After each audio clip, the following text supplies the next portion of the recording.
Hi, I'm Chris from Airwindows, and hey, you can do this. Because I'm giving you a little sort of stocking stuffer in the holiday season, that being ZOutputStage. Let's talk about what that means. Here we have Z bandpass. If we turn this on, we can make sounds like this.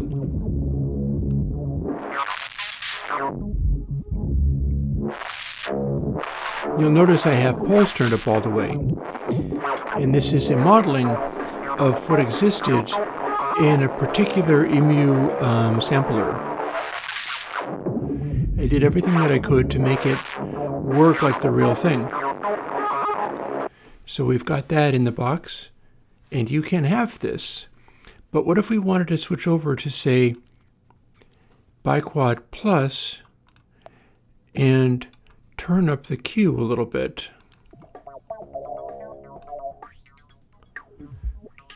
Well, that is a similar thing.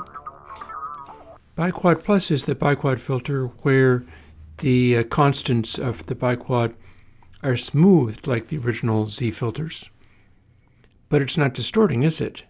And that's because it doesn't have the output stage on it. And this is what the output stage would look like. We've got your input.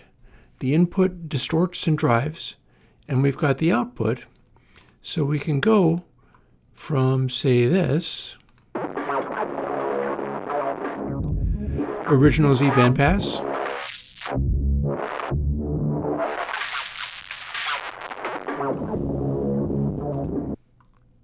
to this,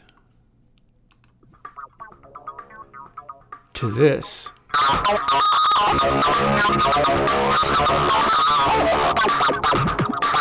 Switch over to that.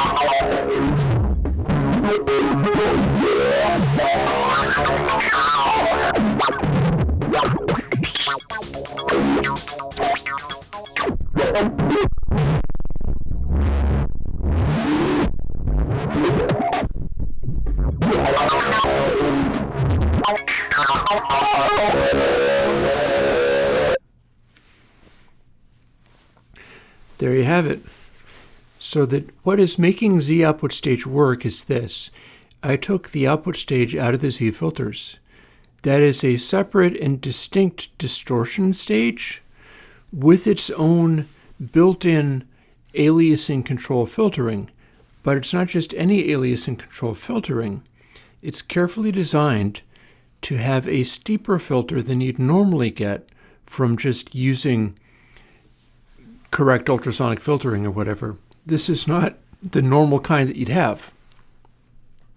Instead, what it's doing is it's throwing different kinds of resonances at sharper than the usual amount, meaning that as you clip the internal clipper, much like happens on the Z filters, it's going to throw edge beyond where the actual clipping is. And that's something the Z filter will do. In fact, I can go right back and demonstrate that again with your Z filter. If you were to look at this edge on a renderer tool file and examine it, you'll find that the little hairs on it go beyond the square wave. And that's because if you record the real sampler, as I did, with audio, which is not that audio, but with audio that I cranked up inside the sampler to gross crazy distortion, it did the same thing. The real hardware did not give you square waves on the output if you distorted it that much. The real hardware gave you square waves with a bit of an overshoot, a little fuzz on the outside of it. And so the output stage of Z bandpass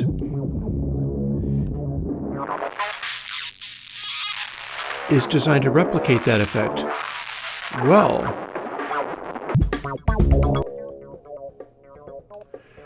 turns out we can take a regular filter, and that means anything. Like, it doesn't have to be a filter. This is a filter, but let's throw in something real quick, like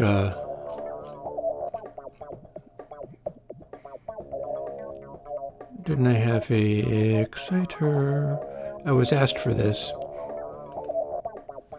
So, if we drag this up, and now we have the exciter,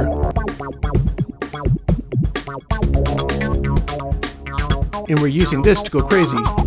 Then we turn on ZOutputStage.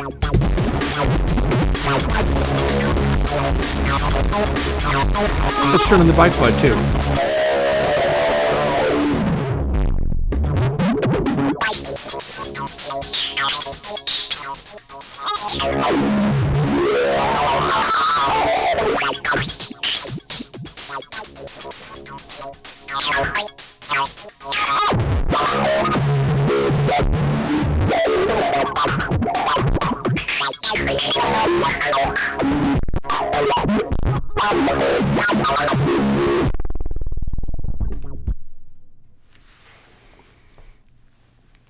See? I got asked for a exciter like they have on that same sampler because I had made the Z filters. Well, who's to say that I won't someday do that? I'm busy building other things, and so I wasn't up for doing that right away. But using ZOutputStage to use the same thing that I did modeling the Z filters, use your own exciter.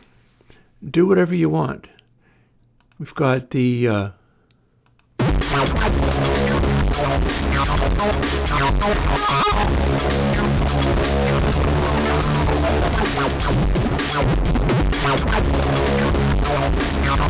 can turn the gain down a little bit. And so now we've got a kind of grindy noise. And if we turn the exciter off,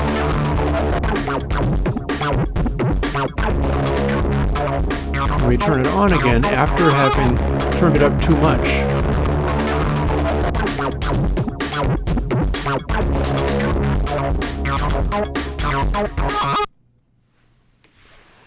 so try that on your filters, try that on your waveforms and things, because that's the basic idea. It's using stuff in stages and having access to particular tools that help you do something that you might not have been able to do. Because if you didn't have ZOutputStage, you'd get this.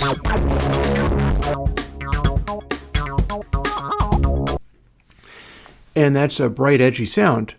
But my exciter all by itself doesn't do this.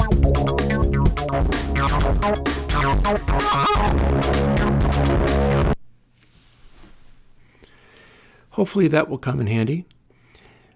It's possible that that might even be the most exciting thing for some folks in this Christmas season, because, well, I said I had a surprise. This ain't it. But this is a thing that I was asked for, and it's always kind of nice to be able to give stuff that was actually asked for. Even if it's not like my jam, it's not really how I make sound, but now it is a way that you can make sound. That's ZOutputStage. Think of it as like a distortion unit that you can throw on things. We've got our input. The input works the same way as Z bandpass or any of the Z filters. In 0.1 should be unity gain, and beyond that it just gets really silly. The output I felt needed more padding than I was expecting, but it's an output control. So you can have it be incredibly loud on the output, or you can damp it down quite a bit. And that's just how that rolls. My hope is that some of the people asking for the Airwindows version of that exciter out of that sampler will be able to get some use out of this, because I was like, guys, I've made an exciter. So, I don't know, run that into Z bandpass or whatever. Well, now you don't have to, because now you can run it into ZOutputStage and efficiently get the most out of this stuff. And on that note, I will see you folks again around about Christmas morning or Eve or something like that. I'll figure it out.